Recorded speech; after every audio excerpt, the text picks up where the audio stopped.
Police station ఎదుట ASI Govind Naik అనుమానాస్పద మృతి సంచలనం రేపుతోంది. గోవింద్ నాయక్ పై అర్ధరాత్రి పోలీస్ వాహనం దూసుకువెళ్లడంతో అక్కడికక్కడే గోవింద్ నాయక్ మృతి చెందాడు. Police vehicle driver home guard Ramarao పరారీలో ఉన్నారు. ఇక ఏఎస్ఐను కావాలనే హత్య చేసినట్లు గోవింద్ నాయక్ కుటుంబ సభ్యులు ఆరోపిస్తున్నారు. నిజంగా ప్రమాదమేనా, కుట్ర కోణం దాగి ఉందా అన్న కోణంలో పోలీసులు దర్యాప్తు ప్రారంభించి సీసీ కెమెరాలను పరిశీలిస్తున్నారు.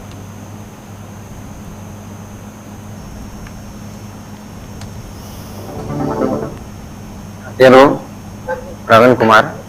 మా నాన్న గోవింద్ ఏఎస్ఐగా మనూరు మండలంలో విధులు నిర్వహిస్తున్నారు.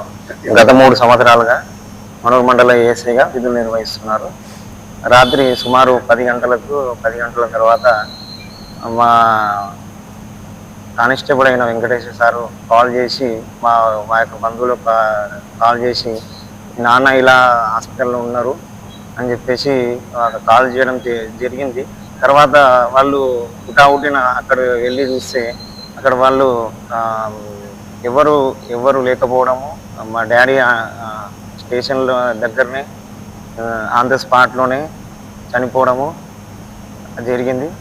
ఆయన మా డాడీకి మృతికి కారణమైన హోంగార్డు రామారావు పైన ఆయన తగిన చర్యలు తీసుకోవాల్సిందిగా కోరుతున్నాను. అది అన్ఎక్స్పెక్టెడ్గా జరిగింది. అయితే మాకైతే సీసీటీవీ కెమెరాలు చూస్తే అలా అనిపించట్లేదు. కావాలని చెప్పేసి ఏదో కోపంతోనే బండి మీద దూసుకుపోయి ఇలా కావాలని మా నాన్న మృతికి కారణం అయిన అతనికి కఠినంగా శిక్షించాలని కోరుతున్నాను. నిన్న రాత్రి స్టేషన్లో వదిలి నిర్వహిస్తున్నటువంటి ఏఎస్ఐ గోవింద్ గారు యాక్సిడెంట్లో చనిపోవడం జరిగింది. పెట్రోలింగ్ డ్యూటీలో ఉన్నప్పుడు అదే పెట్రోలింగ్ వెహికల్ సంబంధించినటువంటి డ్రైవర్ రామారావు వెహికల్ని అతివేగంగా నిర్లక్ష్యంగా నడపడం వల్ల అదే సమయంలో ఫోటో తీస్తున్నటువంటి అంటే పాయింట్ బుక్ చెక్ చేసినటువంటి ఏఎస్ఐ గోవింద్ పైకి వెహికల్ అతివేగంగా వెళ్ళడం వల్ల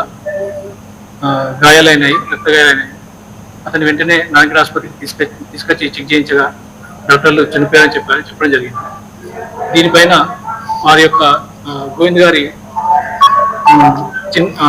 కొడుకు పిటిషన్ ఇవ్వగా కేసు నమోదు చేసి దర్యాప్తు ప్రారంభించడం జరిగింది.